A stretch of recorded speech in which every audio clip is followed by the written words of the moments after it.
welcome to the Soccer Coaching Podcast. I'm your host, Scott Mowbray, and in each episode I will discuss the key topics that impact on football coaching from the foundation and youth development phases. Thanks for listening, I hope you enjoy this episode. Hi Michael, welcome to the Soccer Coaching Podcast. How are you? Good, thank you. Thanks for having me.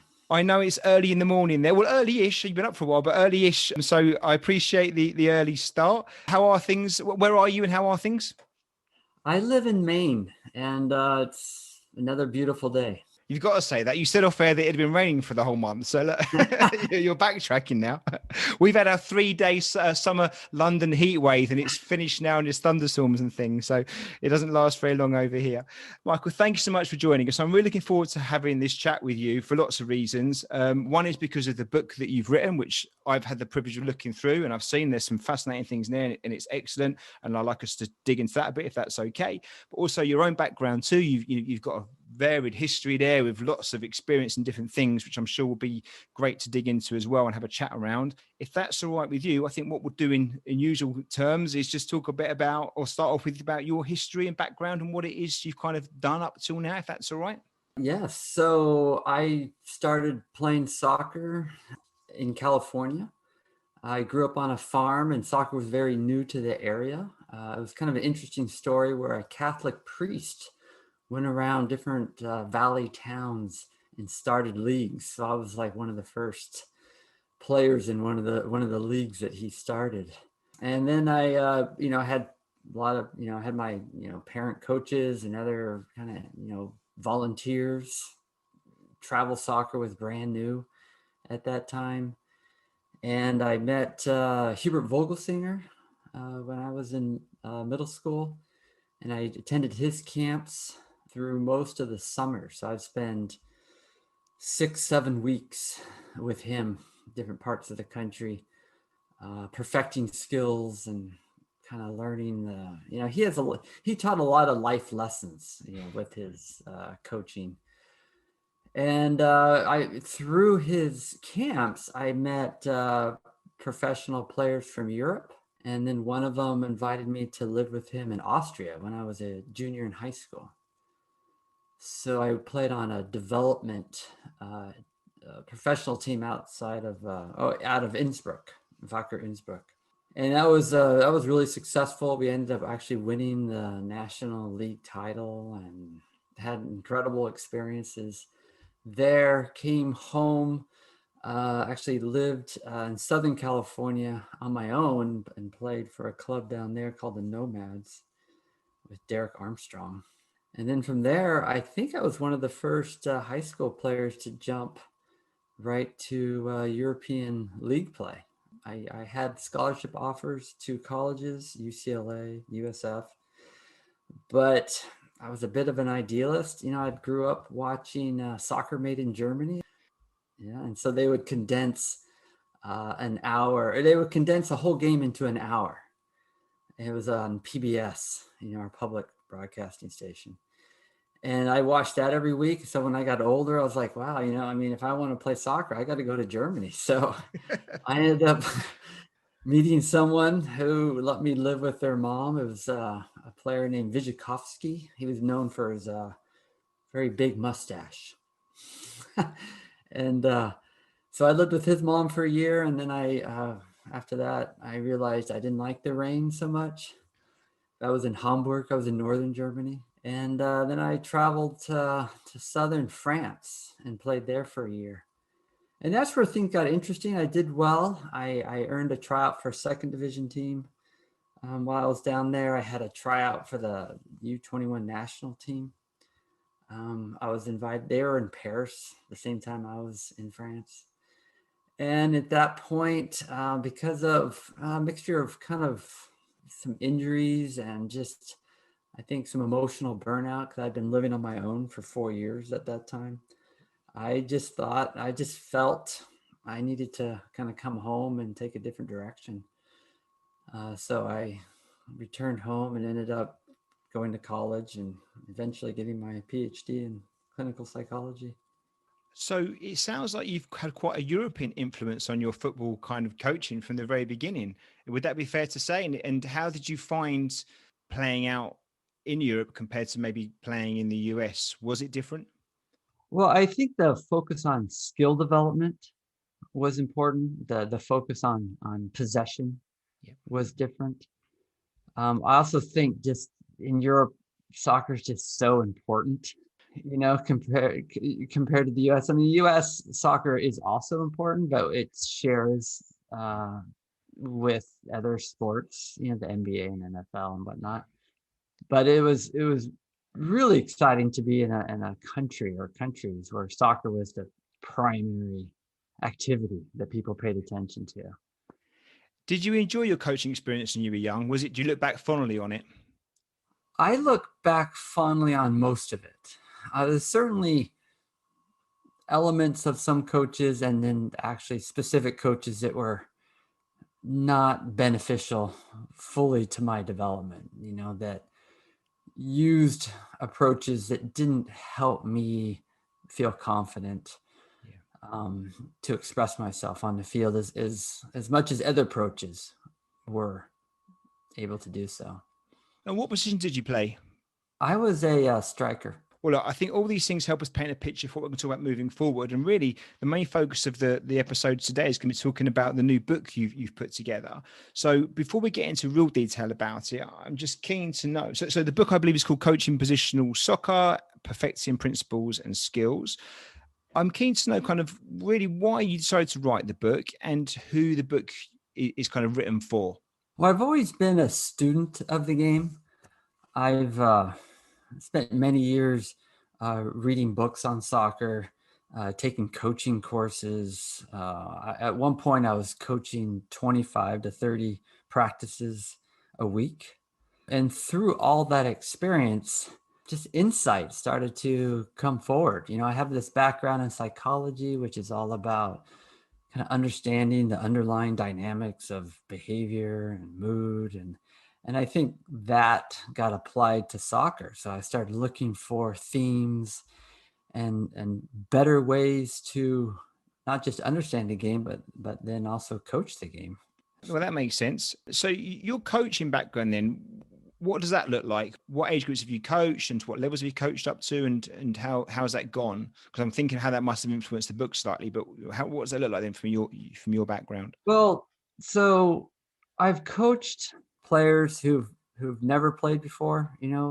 I've given players their first touch, 5-year-olds, 4-year-olds, all the way up to U19 semi-professional college level players. And so this book was really, it's geared for the advanced and beginner coach. The practice plans you can adapt to your situation depending on the number of players and the quality of their skill level. Also, when I wrote this book, I really imagined that, like you were describing yourself, this kind of new volunteer coach, they sign up for a team, they're conscientious, and they got the kids coming next week and they have no idea where they're going to start. You're definitely describing me, yeah? That's definitely how I was. All the balls and the cones, all the gear, but no idea, I think is what we say. And that describes all of us, right? When we first coach. Because even if you've played at a high level, it almost has no translation to coaching. And I think that sunk in really quickly when I started coaching. And I remember taking the first licensing course, here it's called the D. Well, they have different ones, but I took the D license, like, oh, wow, now I really understand. And then I took the C, oh, now I really understand. It just kept evolving. But I really wanted to provide, this volunteer coach a better understanding of soccer. Soccer is a simple game, but it's very complex to play and to understand. It's very difficult to play well.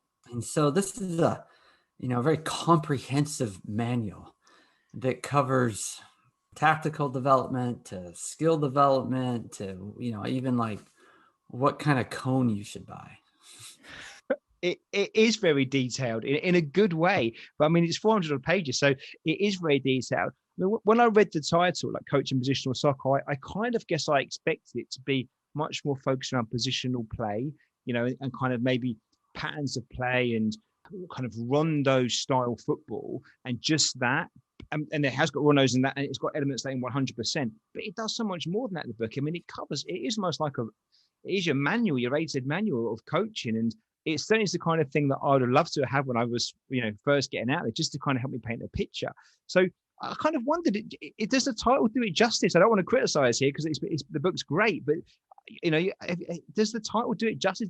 Well, maybe you're the better judge of that. For me, the focus of the title, I really wanted to highlight the coaching approach, the positional play approach to soccer, which is different than a strategic approach, Yeah. which is different than a formational approach. Yeah.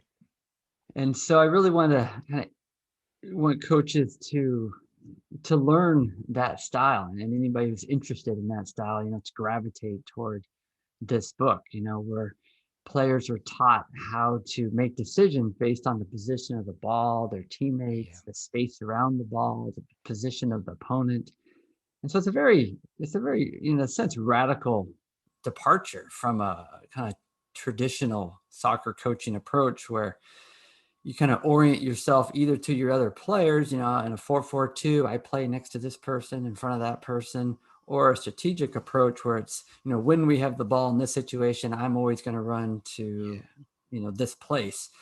And so, I love the philosophy of positional play. And so I like the title, I guess. I like the title too, and it's certainly in there. And now you've said it, I see it now, because what you've done, you've kind of taken an approach to playing the game of football or soccer, and you said, okay, this is my philosophical approach towards it, but these are the bits that are going to work. But the bits that work for this, you could almost, even if you had a different mindset, you could still take a lot of this book and make it work for other ways you want to play the game. But for you, obviously, positional play is important, and I would totally agree with it. I think if you're looking about modern football and coaching young players for the future, for the next 5, 10, 15 years, then positional play seems to have a lot more impact and opportunity to develop in a more constructive way maybe than other approaches.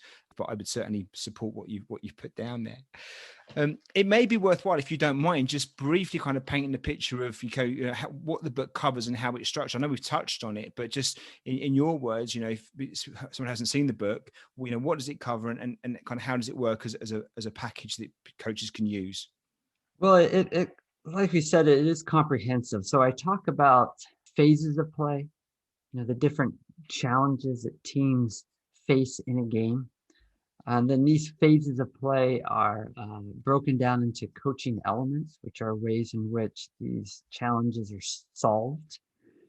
There's a section on practice planning, so specific ways you can structure a practice, an individual practice, so that players they remember what they've learned in the past. And what a big problem is that players will, you'll teach one thing on Monday and then they'll forget on Tuesday. So the practice planning involves a way to remember what you've done, also acquire new skills and tactics, and then consolidate the two together. So that's a piece. Coaching interventions are covered. There's a section after every coaching element on skill training that's required for that element. The book has over 150 diagrams and over 70 sketches to help illustrate the practice planning and skill techniques. There's also a season-long practice planning modules that coaches can use to structure their practices over a season. That's all there is, right there. Well, I'm glad you've highlighted all the points, and if it's okay, we're going to probably just dig into a couple of these, and in a bit more detail, because it is really comprehensive, and the way you've put it together is great, and it certainly works for someone like me. It makes sense, it's logical, and it works. So I think the first thing to mention then is phases of play. So I was going to start with the coaching elements, but you're right. Let's look at phases of play first. So, I guess we understand phases of play in different ways, but in the book, the way you talk about it, it's game situations, right? The situations that players may need to execute in a game format. Or maybe it's better if you explain what you mean by phases of play and how it comes out in the book. So phases of play, like I said, represent kind of core or essential challenges that teams have to face. So for example, in possession, if you have the ball in your half, the main challenge is how to bring it up into the midfield. You can't really score from your own goal box or penalty box. So how do we build up out of the back into the midfield? And that challenge is very different than probing, which is keeping possession of the ball in your opponent's half, looking for those moments where we can attack. And what makes the phases different is the type of space around the ball. When we have the ball in our own half, there tends to be bigger spaces. And when we have bigger spaces, we can utilize different skills and different tactics. When we go forward, the spaces around the ball tend to collapse. And so we need different skills and different tactics to address that challenge. And then finally, in possession, you have attacking, where you attack the spaces and try to get behind spaces, into spaces, so you can create chances on goal. How much do you include tactics in the book? So looking at things like formations and ways in which teams might be set up. Is that something you've got covered in there as part of these? So the book is structured around the team playing a 4-3-3. You can apply these principles to any formation, but the 4-3-3 is kind of the core formation that the diagrams are based around. And it moves on then to talk about these 11 coaching elements. And that seems like that's kind of what the book's really built around. I'm just curious to know how you come up with these and why these are the key ones for you. Because I hadn't recognized some of the terminology. I understand what they are when I read it, and I could see what you're talking about, and it made total sense, and I like them. But for me, some of these were like new phrases or new ways of looking at these elements. I wondered, is that from just your own coaching experience and what you think is important, or is this something that's maybe more of a US terminology? So that's my language. These phases of play were how I saw the game broken down. And the elements, they represent the solutions to these phases of play. So, for example, when we're building out of the back, depending on the type of space around the ball. With light pressure, we have more space. We can kind of pass it back and forth and ease our way up around the sides. Under moderate pressure, we can still play through on the ground, but we have to use turns and checking to the ball because there's less space. Yeah. And under heavy pressure, where there's no space or very little space around the ball, with the defenders, then it's not a bad solution to play longer. And so then you get into the phase of probing, and you have two ways of solving that. One is to create these rondo style positions around the ball, because the opponent is bringing a lot of defenders and closing down the space. You as the attackers have to bring even more players around the ball. So you have that numerical advantage until you can pass to someone who is facing forward, has a little room to look up and go forward and create attacking situation. The other probing element is turning. You think of Mesut Ozil as someone in the midfield who out of nowhere can create an attacking moment through dribbling.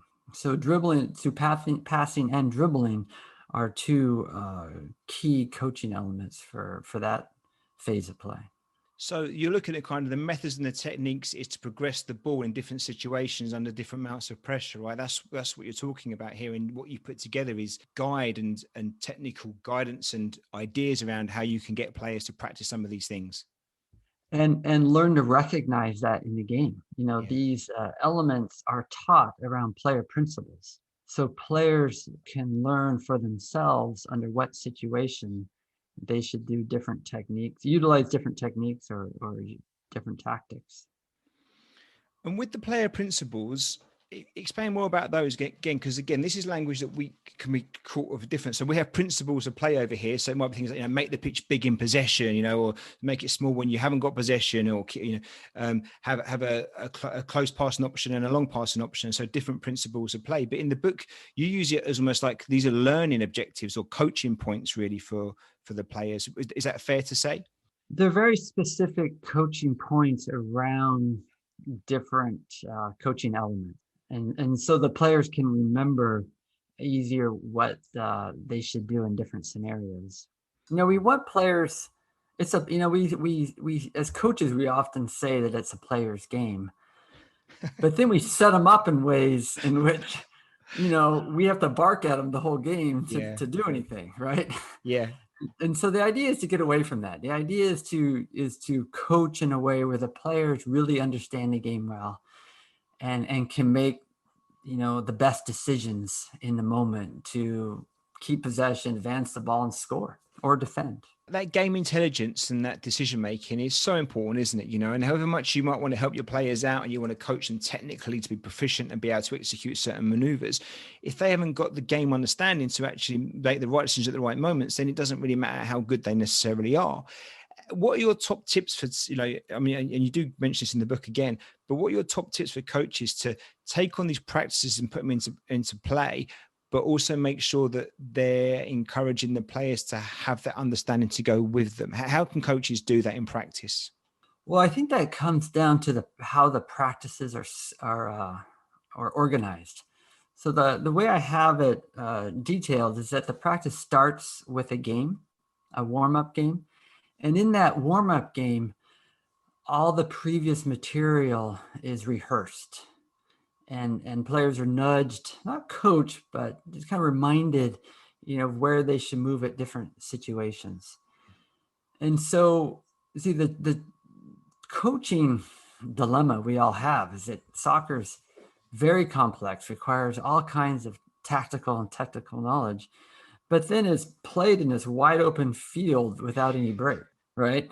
And so you have to you put players in positions where they have to make these decisions every practice. So they're rehearsing these principles in a game-like environment. That's a key piece to this. If you just practice drills, passing patterns, and you don't link, there's no link between the drill and the game, then the lessons of the drill won't make it into the game. You don't get the transference, do you? You don't get the transference.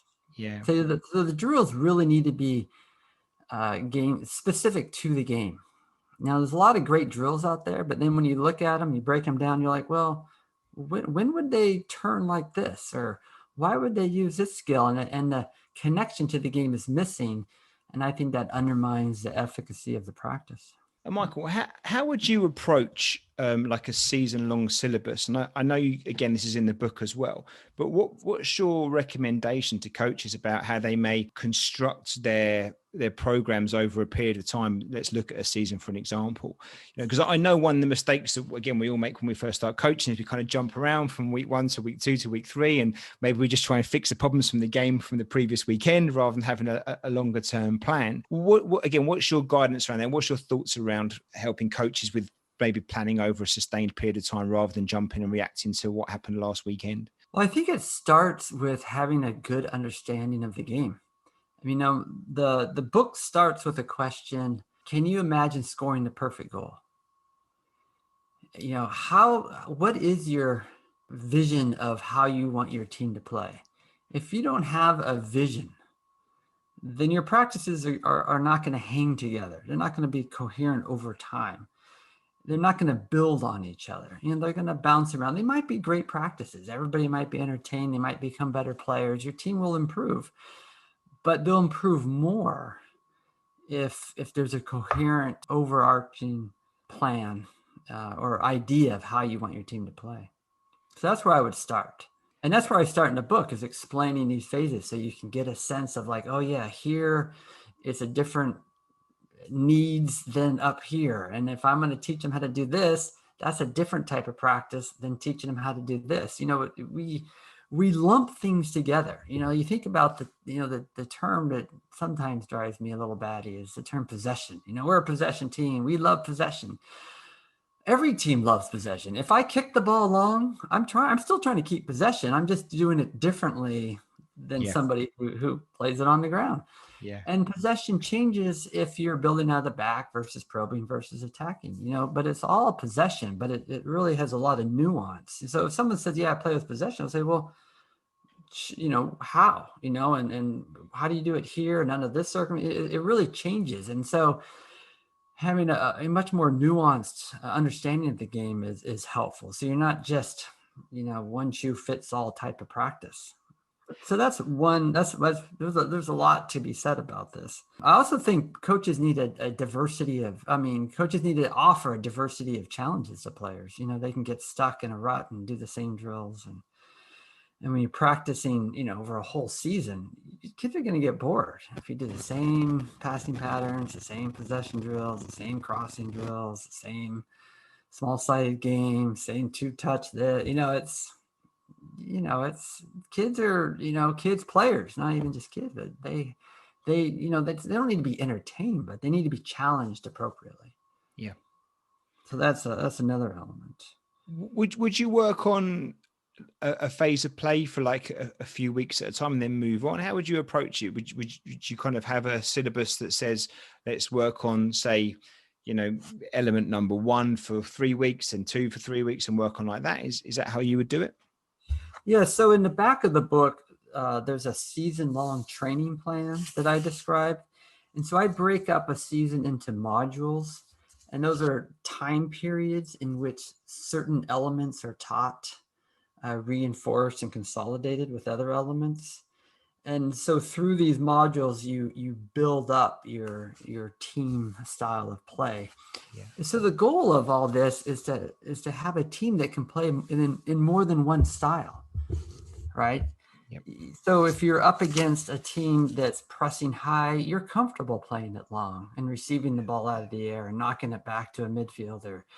If you're playing against a team that sits way back, you're comfortable probing and patiently finding those times to get behind the defense through wall passes and one-on-one dribbling. You have options, and also the other thing with the season-long planning is that you're introducing your players to the whole array of skills and tactics that are found in soccer. So you create very diverse players that can play any position. They're what some call universal, players.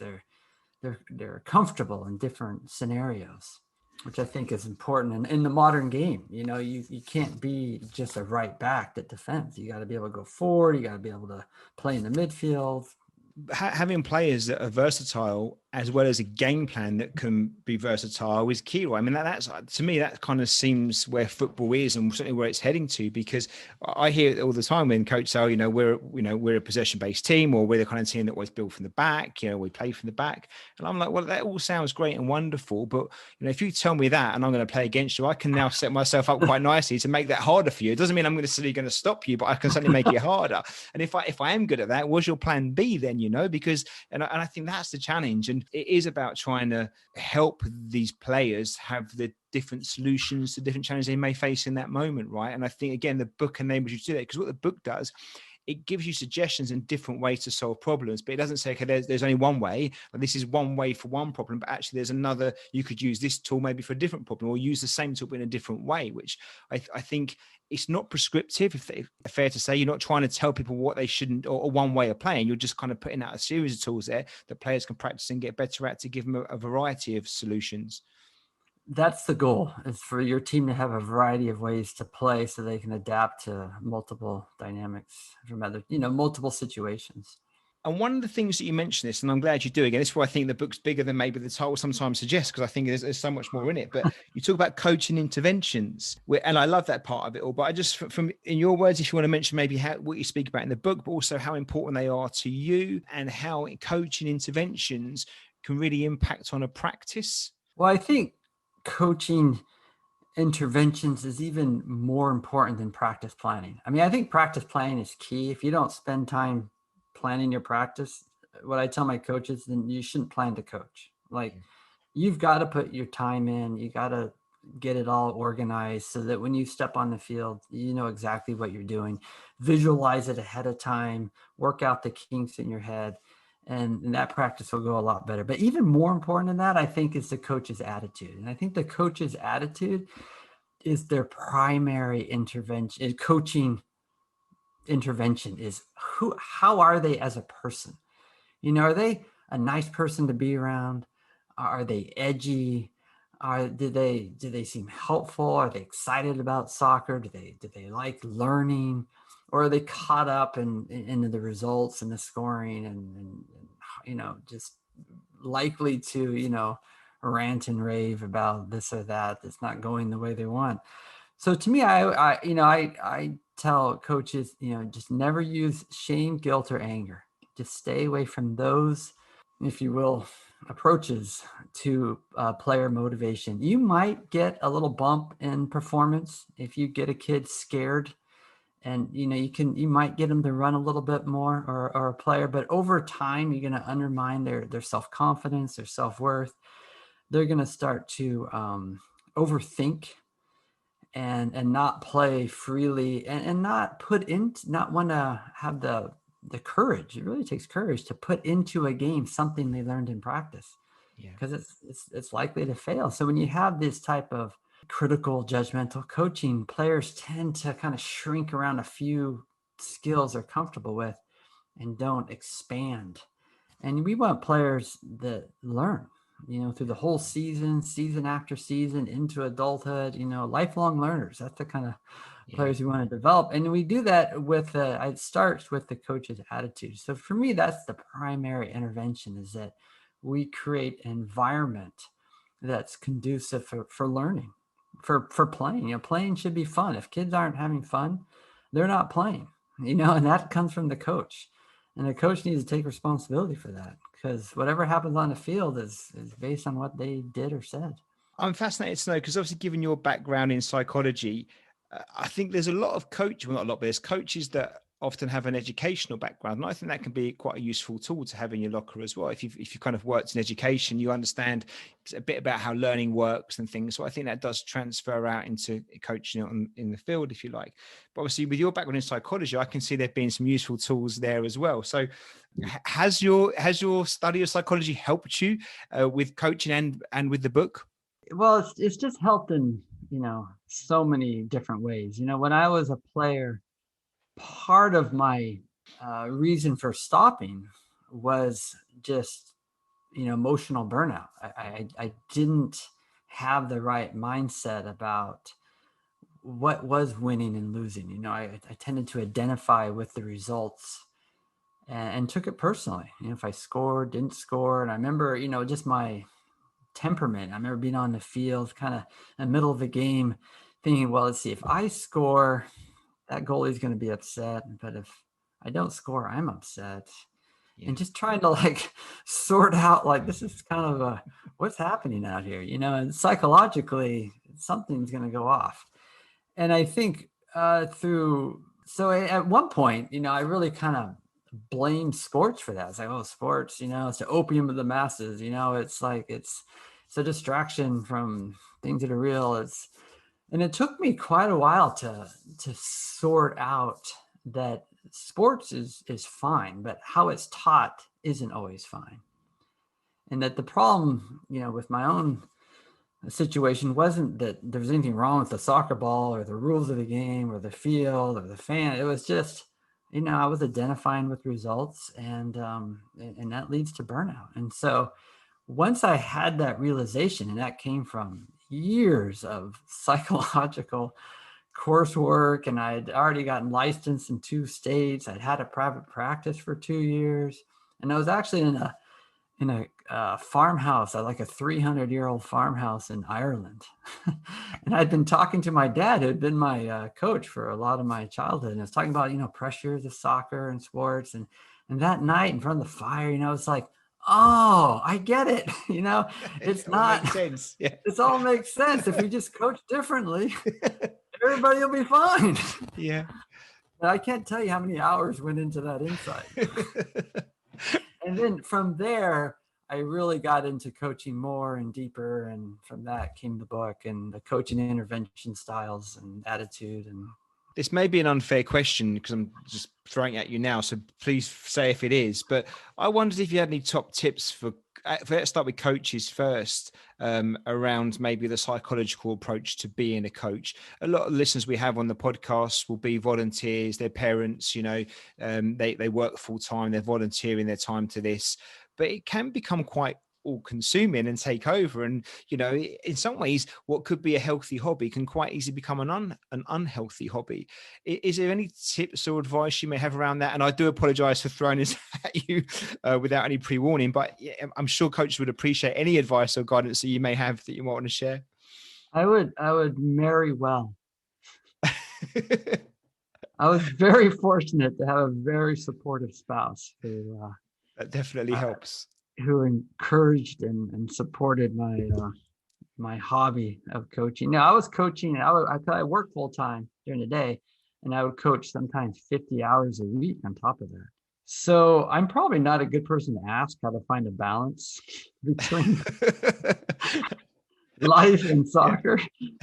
But I would say the primary kind of psychological lesson, if I could, share with any coaches, is not to take it personally.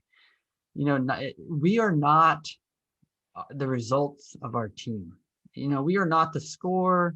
We're not if a player makes a mistake or not. We are just, we're facilitators of a game.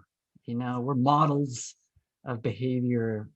And if we can just all take it down a notch, the players will take it down a notch, the parents will take it down a notch, and it'll just be so much more enjoyable and a better learning environment for everybody.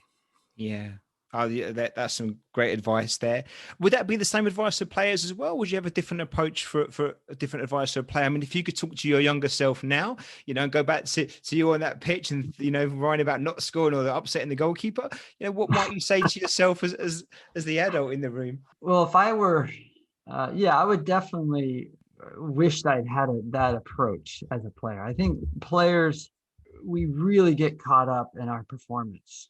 Yeah. And I think for I noticed this in different players I've worked with, and then looking back at myself, we start to identify with our success. It's like, I'm a 12-year-old and I'm good at soccer, or I score goals, and it works until it doesn't work. It's like, because we're not that. We may do a lot. I may score goals all day long as a 12-year-old, but that's going to change. You're going to get injured, or you're going to get more competition, or something's going to happen, and you're not going to score goals. And then what happens? If you've identified as someone who's always successful, then you'll end up being someone who becomes very anxious about failure.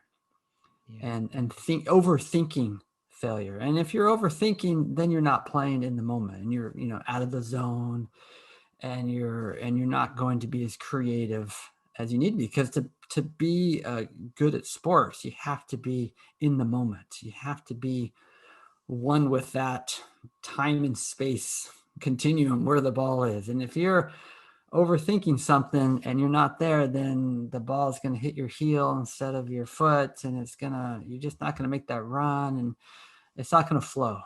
It's not going to flow, and you'll end up burning out. You've obviously, you've played at a really good level for a long time. You've coached, you've got your psychology background as well. Have you got any thoughts on where you see maybe how coaching might evolve over the next 5 or 10 years? Some of the things you see maybe coming down the road, which may change the way we approach coaching, or just adapt what we're currently doing? Well, I'm probably biased, but I hope that positional play philosophy becomes kind of the standard of soccer, to help players make decisions on the field based on the position of the ball and the other team, and the type of space around the ball. I think it's an exciting way of playing. I think it's fun to watch. I do think it's the future of soccer. I also think there's room for improvement with functional fitness, how we train players in terms of strength training and sprint training and endurance. I think there's some older ways of training players that can contribute to injuries and aren't helping the game. So I think there's some room for improvement in that area as well. Back to the book then. When is it available, and how can people get it? The book is now available, and you can get it online through many distributors, including Amazon. What I suggest your listeners do is go to my website, coachingpositionalsoccer.com. coachingpositionalsoccer.com, and there you'll find links to booksellers, as well as a very detailed description of the book with samples of the illustrations and diagrams and each of these components that we've been talking about today. Perfect. What we'll do in the show notes, we'll put the link to the website in there, and the website is really good, and it does give you a really good, clear indication what the book's about and what's in it. So we'll put that in the show notes. Brilliant. Is there, actually, no, my first question on this one is, how long did it take you to write this book? Because there is a lot of really good stuff in it and a lot. So, this has got to be a serious piece of work there. So how long did it take? Well, it took, a couple decades of research, right? Yeah. And then it just all kind of came to me about 3 years ago. And the first year was sketching it all out in terms of the phases of play and elements and all the coaching, the drills and all the diagrams. And then the second year, I wrote it all out. And then the third year, I edited it. You can tell there's been a lot of blood and sweat got into the book. So well done for putting together. You were kind enough to send me a copy of it, and I had a good chance to look through it. It is excellent. There's loads in it. I can see how certainly for a new coach, it would be just the manual to go to, and you've got everything there. But even experienced coaches, I think, can pick it up, take with it, and use it a lot and add new ideas and look at things in slightly different ways. I have is maybe look at different things and use different language, which I think is always important as well. So thanks so much for putting it together. Is there plans for a second one at any point, or is that the author bit done now? Ticked off? I think I think there could be an advance. Yep. Yeah. Book at some point. But this is it for now. Yeah. Well, if you do, please make sure you let us know. It'd be great to talk about anything you do change or moving forward. But thanks for everything. Before we let you go, we ask all our guests this one question, and you may have mentioned it already in other things you've mentioned, but it'd be good to be sure. If there was just one thing you could change about coaching, what might that be? I would make it a rule that coaches in the youth game are not allowed to coach from the sideline. Because if you eliminated coaching from the sideline, you're solving a lot of problems in the sport. You're just, right? So everything's going to just mellow out because the parents often feed off the coach. The players feed off a coach. And if you have a coach who just can't help himself and is yelling and screaming, then the parents will yell and scream, and then the players start yelling and screaming. Also, if you eliminate coaching during the game, you force players to make decisions. You force them to be better players and to develop that confidence to play creatively and to bring things into the game, which they learned at practice. Also, it also makes the coach have to do more coaching in practice, right? They're going to have to link their drills with the game, because otherwise they can't just shout it out and expect it to happen. If you think about how many things that a coach says in a game actually is, heard by a player and then turned into a behavior, like it's probably 2%, rate of success, if you know what I'm talking about. And so I think that one rule change would actually solve a lot of problems and make the game better for everybody. I think that's brilliant. I've always wanted to insist that the coaches at least just sit down, bring some of those chairs and just sit on a chair, because I think that makes you more relaxed. You just sit there. But to say be silent would be even better. And one of my pet hates is when I see the coaches actually on the pitch, and I don't mean on the pitch necessarily berating, but literally just standing on the pitch. It's like this is the player space now. Just step back, because grown, usually a guy, but women as well. But I'm often involved in the boys coaching, so it's mostly the mums, the dads are coaching. So there's big guys on the pitch, arms folded, and these little 7-year-olds trying to run around them. Just get off the pitch and give them their space at least. They're not even necessarily shouting, but yeah, silent, off, sitting down, I think would be brilliant. And your key point there, I couldn't agree more, is the fact, and from my experience, the more I've been inclined to be vocal during matches, just indicates how much I've got it wrong in the training sessions. So if I couldn't be vocal in the matches, I may have to focus a little bit more on actually getting my training sessions right, which is no bad thing either. So that's a great one. Thank you for sharing that, and you've got my full support behind it. So let's see if we can get it into practice. Michael, thank you so much. I'm really grateful for your time. You've been excellent. It's been fascinating to have a chance to look for the book and talk to you about it. I'm looking forward to putting some of the things you've written down into practice, and I'll let you know how that goes. if listeners want to find out more about, you and what you're doing, or reach out to you, is that something they can do? And if so, what would be the best way?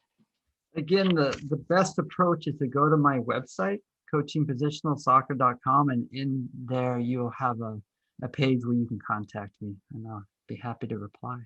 Brilliant. Michael, thank you so much. Best luck with the book. I'm sure it's going to do really, really well. Please keep us posted on how things are going. Have a great summer. And if you ever want to come and have a chat about anything else again in the future around soccer, anything at all, the door is always open. Great. Thank you, Scott.